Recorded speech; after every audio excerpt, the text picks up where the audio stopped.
Before we jump into this podcast, let's just have a first word from our sponsors, NordVPN, the fastest VPN in the world and an absolute essential travelling companion. You can use NordVPN on 10 devices with just one account, easily switching your virtual location to access apps and websites in other countries. But if you're out of the country, make sure that you've got NordVPN to be able to use your subscriptions and watch the live sport that you might miss. If you're at home, use it to see if you can save money with products that might be cheaper in another region. Go to nordvpn.com/Manchester to get 4 extra months on the 2-year plan. The link is also in the podcast description. Right, hello and welcome to the Manchester is Red podcast brought to you by the Manchester Evening News. I'm Jack Flintham and I'm joined today as ever by Steven Railston. Steve, how are we? Very well, thank you, Jack. Had a nice little jaunt up to York yesterday afternoon. The only bad part of the trip was my girlfriend's very slow driving. It's 60 in the inside lane the whole way, but I suppose it's better to get there safe than fast, I suppose. That's what she told us. So we made it through and had a good Sunday lunch. So yeah, a good Sunday, and obviously a fantastic result for United on the Saturday, which helps when you come back into work on the Monday. Yes, definitely. I mean, that sounds like a lovely way to spend your first day of the winter, so to speak, with the clocks changing. But yeah, as you mentioned there, a really big result for United this weekend, and one that's, well, you called for the most part. I did think when we got into stoppage time that I was going to be asking you for lottery numbers, but sadly it didn't quite work out that way. But yeah, a really, really good result for United.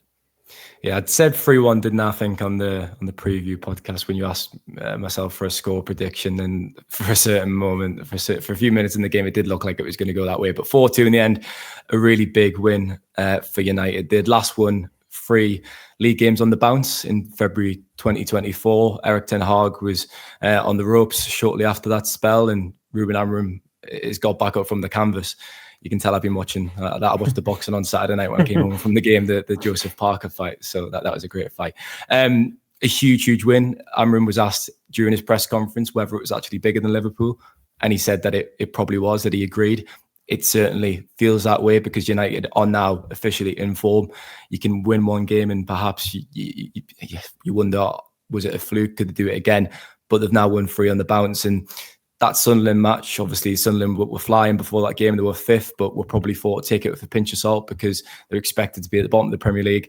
But before United actually played on Saturday afternoon, they went to Stamford Bridge and beat Chelsea. So that was almost a form boost for United. You maybe looked at that result a little bit differently. Liverpool was fantastic, but they had to build on it, as we stressed, after the result at Anfield. And they managed to do that here against Brighton, who had a very good record at Old Trafford, and obviously won in the last 3 seasons up in Manchester. So they were always going to be difficult opponents. But United performed very well. There were some brilliant individual performances again. Matheus, Cunha, Bryan and Mbeumo were the standout performers. Cunha was probably the man of the match, scoring his first goal for the football club, and Mbeumo scored a brace. And really, they've been transformational signings. United wouldn't have won that game last season without that pair. Obviously spent a lot of money to overhaul the attack in a single transfer window, but it's been worth every penny. Fabian Herzl said in his post-match address to the media, he was asked what the difference was between United this season and last season. And he said, well, they've spent their money very well. And unfortunately, we've not said that very often over the last 12 years, but the summer recruitment does look good. The recruitment the hit rate had been shocking. But when you look at those signings who have come in the summer transfer window, they have made a real impact. Mbeumo and Cunha were exceptional on Saturday. Definitely. And you could almost sense the tide was sort of shifting, because obviously just before Cunha opened the scoring, there was a few decisions. We had the Ahmad penalty decision that wasn't. I mean, we might touch on that a bit later. But once I think Cunha got the opening goal, you could sort of sense the relief, not just around Old Trafford, but also in him as well, because obviously that's his first for United. I think you're right. I think that penalty decision, or the decision not to give the penalty, really spurred United on. Really, you've got to use it as fuel. You've got to use it as motivation and respond in the right way and keep your head. And United did that. It got the crowd's backs up, which helped the atmosphere. It turned it up to another notch, and the players responded on the pitch and used it to go get that first goal. it was a really bad decision, wasn't it? It was a really strange one, actually. I thought it was a penalty straight away when Ahmad went down on the box, and then obviously we're given the replays in the press box, and the footage confirmed that there was contact and Ahmad was brought down. Ruben Amorim was furious on the touchline. You rarely see him kind of demonstrating and pleading with the fourth official. But he was having words.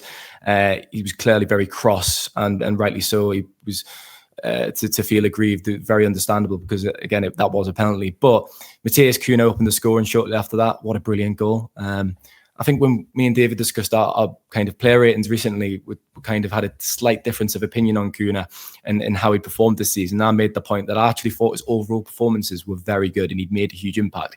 He just not got that goal yet. And we were waiting for him to score and put the ball in the back of the net. But it felt like only a matter of time before he got off the mark. So it was great to see him to score and open the score in there against Brighton on Saturday, and he finished really well. The touch to get it out of his feet, the finish into the bottom right corner was superb, and the role of kind of Fernandes and Casemiro in the build-up shouldn't go unnoticed either, because they did really well to the kind of that intricate build-up play around the box to get the ball to Cunha, who again opened his body up with his brilliant first touch. And Benjamin Sesko did well actually as well before the ball went to them to kind of chip it over and then to finish from there. So yeah, that sent United on the way. You kind of fancied them to win from there, which has been a kind of a common occurrence in the last few weeks when they've scored that first goal. Ruben Amorim has spoke about the importance of it. It is a cliche, but if you score that first goal, especially when you play at home, it is huge because the crowd get up for it, and you get a chance to build momentum. And Mbeumo's goal was great. He's now obviously got 5 goals for United. Scored his first at Grimsby, scored against Burnley. He's now built on that with a few more. So to score a brace was great. And Mbeumo scored 20 goals in the Premier League last season, which was so impressive. And United scored 44 as a team in the league. So it's no wonder that you look at these players who they signed in the transfer window, and they were obviously going to improve the attack, which was the weakest part of the team last season. It was a huge problem. They looked at it, they needed the strength in that area, and they did with brilliant signings. And like I say, Cunha and Mbeumo were the standout performers. Yeah, and that was mentioned actually in the mix zone. We got the chance to speak to Brian Mbeumo about what his sort of targets are for this season, and it was mentioned about his 20 goals for Brentford. And I think a positive sign for United was that he wasn't looking to limit himself on what he could achieve for United this season. And you look at it now, it's 5 in 10, which, you know, it is obviously 1 in 2. So he's definitely growing into it, and he's the pair of them. I just think it's quite interesting to see how they've not sort of shied away from the sort of pressure that United has, and that's potentially not been the case for quite a few signings in recent years. Yeah, they're fantastic players, but they've got the required personalities to represent the football club as well, which is obviously very crucial. They are slightly different personalities in the sense that Cunha is definitely more outgoing. He's very kind of a big character in the dressing room. I think Ruben Amorim says he likes to shout a lot, and he's that kind of character. So, and Mbeumo's slightly different, as you would have encountered yourself in the mix zone. He's slightly more reserved, a bit more shy. But when they cross the white line and actually get on the football pitch, they're both very similar in the sense that they both want the ball. They've both got so much quality, and they demand it, and they make stuff happen when they get it. Obviously, Casemiro scored the deflected goal to make it 2-0. But in Mbeumo's finish for 3-0, it made us think of the Bruno Fernandes chat that we had on Friday morning, because when we sat down with Fernandes at Carrington, he talked about United's new signings and praised them a lot, and kind of discussed what they are bringing to the team this season. And he spoke about Mbeumo's finishing, and he said in training, when I speak to Brian, I say, Brian, just shoot. You don't need to take so many touches. You did it against us for Brentford, so don't stop now. keep on doing it and keep on putting the ball in the back of the net. And that goal to make it 3-0 made me think of that straight away, because he finished really quickly, didn't he? Took a touch and finished. And Sesko's involvement in that goal as well, really clever Cruyff turn. A lot of comparisons between Rasmus Højlund and Benjamin Sesko when he came into the club, understandably, in the summer. 2 raw young strikers, unproven in the Premier League. I think we all would have liked United to sign a more proven centre forward, but Sesko has started to find his feet, and I think his technical ability is definitely an improvement on Højlund. Højlund worked hard, and he could finish occasionally, but his finishing was scruffy at times, and I don't think technically he was the most gifted striker in the world. And I think I was told a story about when Sesko arrived in the summer and the kind of difference between Sesko and Højlund in training. And quite often when Højlund would take shots in training, they would go wide or they'd be skewed past the post. And I think people had seen Sesko up close shortly after his arrival, noticed that difference straight away. A lot more of the shots were on target. There were fewer shots going wide, fewer shots skewing past the post. So I think Sesko is technically definitely a better footballer than Højlund. And that Cruyff turn showed it. It was a real genius piece of skill, really. Bruno Fernandes did something similar, actually, just before half-time. He made a really clever turn, passed it into Sesko. Unfortunately, he couldn't produce the finish. That would obviously extended the advantage before half-time and might have killed the game even more. But obviously Brighton eventually found a way back in, which Amram will be disappointed with. But the victory at the time, it moved United up to 4th in the Premier League. Obviously, they've moved back down to 6th now. Now the Sunday games have been played. But it's just a huge win. That we said it after Liverpool, and we'll say it again. It's so positive and refreshing to see them winning games, especially after such a difficult start of the season. Amram had a mountain to climb after Grimsby and the Manchester City defeat, but he looks to have turned it around, and the wind are really behind United sails now. Definitely, and I think obviously you mentioned there about Sesko. He has been, yet on Saturday it was quite an understated performance. Obviously he didn't get on the score sheet, but as you mentioned, it was that sort of linking up, and it's the trio, isn't it, of Cunha and Mbeumo and Sesko that's really impressing for United this season. Another player you could sort of add to that after sort of building on what he did against Liverpool was Ahmad. And his link-up play with Mbeumo, he mentioned, I think he spoke to United before the game, and he was saying how it was a bit tricky at first, like getting a sort of rhythm with Mbeumo, but now it feels very natural between the two of them, doesn't it? It's interesting that you admitted that. I've not actually seen that interview because it backs up exactly what we've all been watching. I think the first few weeks of the season, especially when I was down at Craven Cottage, I thought that when you watched Ahmad at right wing back and you watched Mbeumo, and you could clearly see the huge potential there if they both clicked, that it could really pay off. But they needed time to develop an understanding, to gel together. And I made that point after Anfield, where I think for the first time we really saw them really perform together. They were like a double act on the West End in London. They were fantastic together, dancing down that wing at Anfield, and they were brilliant again here at Old Trafford on Saturday evening. As I said, I probably had my reservations about whether Ahmad was suitable for that role, but when Mbeumo and Ahmad are performing together like they have in the last fortnight, or the last 6 days, I should say, because there's only 6 days between those two wins. It's a joy to watch, and they are such a threat. And Amram said that as well in his press conference. He said when those two are in full flow, they give us so much going forward, and they're such an attacking threat. And you think, if you're an opposition fullback and you look up and you've got Bryan and Mbeumo coming at you, and then you think, oh, there's Ahmad coming down behind them and maybe making an overlap a run, or coming inside, or playing a few passes with each other. It's a really excellent partnership, that, and I think we're starting to see the best of it. And there's clearly more to come. I think the only downside is obviously that Ahmad will be representing the Ivory Coast, and Bryan and Mbeumo will be representing Cameroon at the Africa Cup of Nations, which begins, I think, around the 20th of December, and then obviously runs through to Christmas, January. Yeah, so I presume we'll be watching that on Christmas Day, will we? The African Cup of Nations. Oh yeah, I'm sure I'll be able to convince my family on that one. Yeah, it's probably better than the Queen's speech, but it'll be a huge blow when they go to AFCON, because in the last two matches they've been crucial. They've been so important to those massive wins and the performances. So to lose them, obviously United will have to cross that bridge when it comes to it, and Amram will come up with the appropriate solutions when he needs to. But I think it's just a case of really using these players now we're in form in the next few weeks. And you look ahead to the November international break, and as I said during the preview podcast, there's a huge opportunity now. It's Nottingham Forest next at the City Ground. Obviously, they just appointed Sean Dyche, but they're not exactly having a great time of it. Tottenham, who won against Everton at the weekend, but again, there's a clear question mark. Are they that good? And United will have opportunity to kind of atone for the Europa League final and get some revenge there before the international break. So there's two big games coming up, but United have got momentum now, and that's been underpinned by some brilliant individual performances over the last week or so. But I will stress again, Amram deserves huge credit, because it seemed incredibly unlikely that United would be in this position just a few weeks ago, and he's done really well.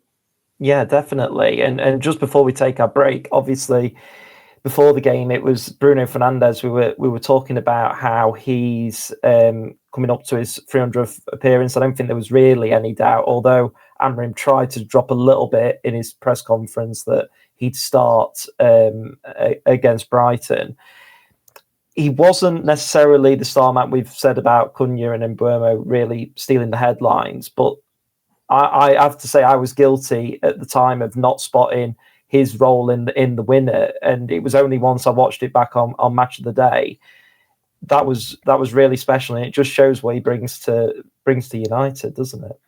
Don't worry, when you're in the press box, you're forgiven, because as we all know, it's the final minutes of the match. You type in and file in your copy ahead of the full-time whistle, and that happened. Sorry, in added time was at the 7th minute, or the 6th minute, when Aiden Heaven played a really good pass, and Bruno Fernandes left it a dummy, and obviously went through to Mbeumo to win the game, and he finished at the Stretford end to wrap it up.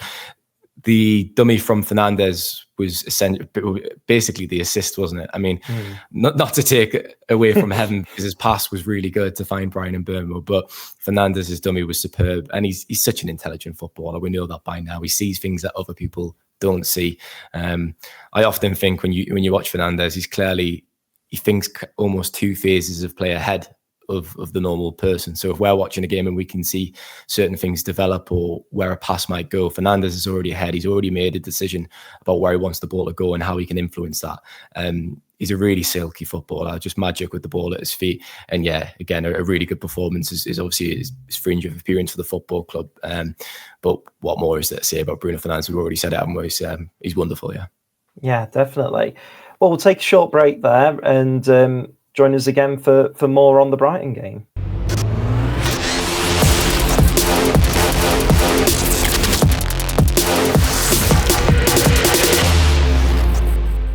Right, welcome back to the Manchester is Red podcast. Now, we've gone over what was a really good performance, and we don't want to take anything away from that. However, could it have been a bit more comfortable? Obviously, United at 3-0, they looked like they were cruising, made a few changes, and it didn't quite work, did it?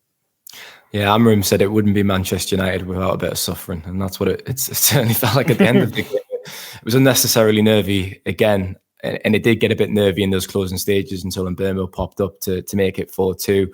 Obviously, Brighton got it back to 3-2 and almost looked to threaten to salvage a point there for a moment. The changes obviously had a huge bearing on that. With 20 minutes to go, Ruben Amorim brought off Casemiro and Ahmed and brought on Kobbie Mainoo and Patrick Dorgu. And Patrick Dorgu was responsible for the foul that led to Welbeck's free kick goal. He got a yellow card, and it would have been a red, but the ball obviously was not under control at that point, so it wasn't considered a clear goal scoring opportunity, which is why Dorgu got a yellow card for that. But Brighton scored regardless. It was a good free kick from Welbeck. I actually thought it was stunning at the time when I first watched it, but then after the replay, Lomans probably should have done better. I don't know whether I'm being too harsh in saying that, but it was pretty central. It was hit with great power, so fair play to Danny Welbeck for that. But maybe Lomans could have done slightly better. And then obviously for the second goal as well, Joshua Zirkzee, who's come onto the pitch, is at the front post from the corner, and he loses his marker. So some negative contributions from off the bench there. And I think Casemiro's importance was understated again. United have only conceded 3 goals with Casemiro on the pitch this season, and then obviously they've conceded another 2 there when he's gone off. He's become really important again. And I think just because of the quality that he has in front of the defence, United probably don't have a player like him in the squad who is happy just to be the anchor and happy to kind of make interceptions and break up play. And Manuel Ugarte came on as well. And unfortunately, it doesn't reflect too well on Ugarte and Mainoo that they were unable to kind of do that job that Casemiro is at the moment. And I think we've spoken about Ugarte quite a bit. He has been a disappointing signing, and it says a lot that this season we probably expected him to be a huge winner from Ruben Amorim's appointment, and last season as well when he came into the football club. Obviously, having worked with him at Sporting Lisbon, he'd thrived working under Amorim. but that hasn't really sparked any improvement from Ugarte, which has been disappointing. But it also says a lot about Mbeumo, who's obviously struggling to get into that side. I don't think that, I've mentioned this a few times, I think to be a midfielder in Amorim's system, you have to have a specific skill set, and Casemiro has that skill set. And I mentioned that when we were talking about potential transfer targets for next summer just a few days ago, that United will probably need to be looking at a player with Casemiro's profile, just someone younger than Casemiro, of course, like someone, Casemiro in his pomp would have been fantastic. Like someone like that would be the dream transfer. So yeah, disappointing to obviously concede twice and make it unnecessarily nervy, because United have been fantastic up until that point. And it would have been such a shame to throw that away. It would have been a disaster. But thankfully, they got the goal to wrap up the 3 points. And again, a really important win. Yeah, and it's funny you should mention about Casemiro. Obviously, you wrote last week about how it was a transfer audition for Carlos Baleba in the centre for Brighton. Now, he came off after an hour, shaking his head pretty vigorously, and you could see why. It was a really difficult afternoon for him, especially with Mbeumo running at him. And I think there's a pretty damning picture on Getty that I noticed this morning of Baleba just kind of arms around the head of Mbeumo trying to stop him. And it was kind of one of those, he was sort of passed by. Do you think he's, it's hard to say, especially when he's only 21, but do you think that was kind of maybe we'll wait a bit longer on him, he might not be the guy to replace Casemiro eventually? Yeah, I am not a Baleba after that performance. I don't think I was a Baleba. Anyways, but yeah, he was pretty rubbish, wasn't he? Just called a spade a spade. He was pretty rubbish. I had my reservations about whether he was worth 100 million in the summer, because, as I said a few days ago, you have to tick a lot of boxes to commit such a significant outlay. 100 million is a lot of money, and I don't think Baleba ticked those boxes at all for me. It was a huge chance for him to make a statement performance. Sergeant Ratcliffe was there, Omar Barada was there, Jason Wilcox were there. The United staff members who have the power to sanction a move for Baleba were in the director's box and were watching. So Baleba had a huge incentive to really deliver a strong display. There was a moment in the first half when I think he had his first notable involvement, and he sent a really shot wide, a tame shot from the edge of the box at the Stretford end. The Brighton analysts were sitting next to us in the press box, and they just shook their heads. And there were a few moments with that with Baleba. I think he shot in the second half as well, and it was pretty poor. He didn't have a great game, and that's been a common theme for his performances this season. Fabian Herzler had said that the noise around his future has probably contributed to his drop-off, which obviously is understandable. He's 21 years old. He was linked with a move to England's biggest club. Of course, it's probably going to affect you to some extent, but it's when the season starts and you miss out on that move, it's then down to you as a player to put that behind you, to move on and to play your best and to give your best to that football club, to Brighton. So yeah, Baleba was disappointing. He doesn't look like a player United should be spending that much money on. I think everyone who was at the game, who watched the game from home, will agree with that assessment. And I noticed as well on social media, he was outside Old Trafford and smiling and taking photos with fans after matches. And I'm not going to tell a player off and say he shouldn't be sending autographs and taking photos, but to have such a big smile on his face after losing at Old Trafford, not quite the right thing to be doing, is it? Yeah, I wouldn't be happy if I was a Brighton fan, put it that way. I imagine Roy Keane would have something to say about that as well. Definitely. And we've touched on it there as well about the quality of subs from United. It's sort of a message that maybe we shouldn't get too carried away with this run of form. There's still work to be done in transfer windows to come, and I don't think Ruben Amorim's trying to necessarily state that we're the finished article now, but there is that sort of sign that, you know what, there is still work to be done, and that's can be a good thing, can't it, to stop any complacency. Well, I mean, the obvious place to start next summer will be the midfield. Casemiro, we've just discussed his importance to the team again, but he's 33 years old. He's out of contract at the end of the season. They need a new midfielder. That will and should be the priority in the summer transfer window. Finding a player of Casemiro's ilk, perhaps, I think in my opinion, they need to be older than Baleba. They need to be ready to hit the ground running, mid-20s, someone who could really make an impact as soon as they get into the club. Because Baleba will probably need a bit of time at 21. How will he react to such a big move? Again, I mean, if I haven't already made my opinion clear, I don't think he's the man that should be targeted. And probably the same applies, as I explained, with Adam Wharton or Elliot Anderson. I'm not sure they're the players United should be going for. But yeah, I mentioned as well after the Liverpool game that there will be a decision around Casemiro, and the more Casemiro plays this season, the more praise he's getting, and that will lead to a conversation inevitably about his contract, because United have the extension to the option to extend his contract by 12 months. And maybe some people will suggest that that should be extended now. But I'm still of the opinion, and this opinion won't change, regardless of how Casemiro performs, regardless of how important he continues to be, that he shouldn't stay at the football club beyond this season. It would be fantastic, obviously, as I said, to get United back into the Champions League, to really help them move back up the table, and to have his last season at the club as a really positive campaign. Because as I said, he's a winner, he's achieved it all, and that would be a good way to go out, especially after what we've seen at the club and slipping down the pecking order, being behind Toby Collier. It would be a real testament to Casemiro's quality and personality to kind of end his time at the football club like that. So hopefully that happens. But regardless, I think he should be let go.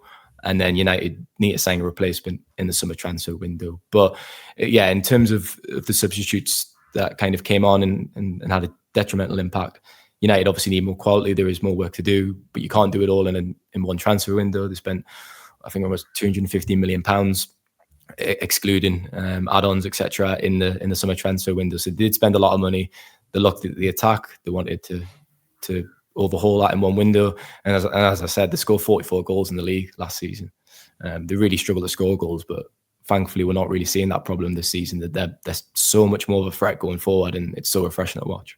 Definitely. And one player, I suppose, who also comes away with some credit, I know we mentioned about Danny Welbeck's free kick. Maybe he should have done better, but I think Sen Lammens, again, he's improving game on game. I think on Saturday, especially, I think in that second half, he'll not get the credit for it, but he turned one round the post, didn't he, from, I think it was Minter's shot come across.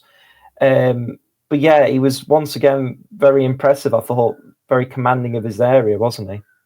Was the Minter chance? I think that was the chance where United were awarded a goal kick, wasn't it? Yes, yeah, that's right. In the Brighton corner. And what you've got to love about Lammens in that scenario was he didn't react and he didn't celebrate, did he? And his teammates had the intelligence to do the same as well. So it was obviously a really important part of the game. And they got away with one there because it should have been a Brighton corner, but they used their brains, used their noggins, and actually didn't react to get the goal kick and to get the ball back up the pitch and away from the danger area. Yeah, I think Lammens probably should have done better from that free kick, but another really good display. And we've made the point multiple times now, but he's made a huge impact. I actually asked that at the press conference on Friday. I asked Amram whether he'd been surprised by the impact Lammens had made in just 2 games. And he admitted that although he knew Lammens had a lot of quality and United were getting a talented player, he was a tad surprised at the impact that he'd made, because he's made a huge impact. He really has. Even just having the confidence to come claim balls that come into the box, crosses, using his body well. He's very aggressive in his movements around the box. He's got an imposing frame, but he uses it very well. Again, so refreshing to watch. There's been a lot of good stuff in the last fortnight or so, and it's been much more enjoyable to record these podcasts because we've had good stuff to talk about. And Lammens has been one of the driving factors behind that. He's made a real difference at the back. Welbeck obviously got his goal. He'd been in really good form, probably one of the most informed strikers in the league. He'd scored 4 in his last 3, including the brace against Newcastle the weekend before. So I actually thought at one point that he was going to be kept out and United were going to keep him quiet, but he popped up with that free kick. And I mean, credit to Welbeck as well, because it was sweetly struck. It was a brilliant connection. But for most of the game, he was kept quiet, wasn't he? With Matheus, who's, again, having a stormer of a season. I think his performance might have been a little bit underrated again on Saturday. I think people are starting to realise now how well De Ligt is performing. I think it probably gone under the radar a bit, but he's probably getting well-deserved plaudits. There was a moment at the second half, I can't remember which Brighton player it was, but De Ligt had made a cracking challenge. And the kind of the roar from the crowd, it was almost celebrating like it was a goal. I think there's a real appreciation for what De Ligt's done this season. And Luke Shaw as well, who had another very good game. I thought he came off with a knock because I think it was after Mbeumo's goal to make it 3-0. Shaw went to the floor and it looked like he had an injury knock, and Lommans had sprinted over to him to check if he was okay. He continued after that, but was eventually substituted. Ruben Amorim clarified in his press conference that Shaw had been struggling from a virus. So it was a bit touch and go for him to be involved, but he was struggling a bit, but he should be all right for Nottingham Forest next week. So some welcome news on that front. It wasn't an injury knock with Luke Shaw. Definitely. And it just touching back on De Ligt there, is there a conversation to be had if and when Bruno Fernandes leaves that De Ligt might be the one who takes on the armband? I mean, that's going to be something that's potentially in the back of the mind of Ruben Amorim moving forward. He's definitely very noticeable on the pitch for sort of barking instructions and keeping morale up and keeping those standards high, isn't he?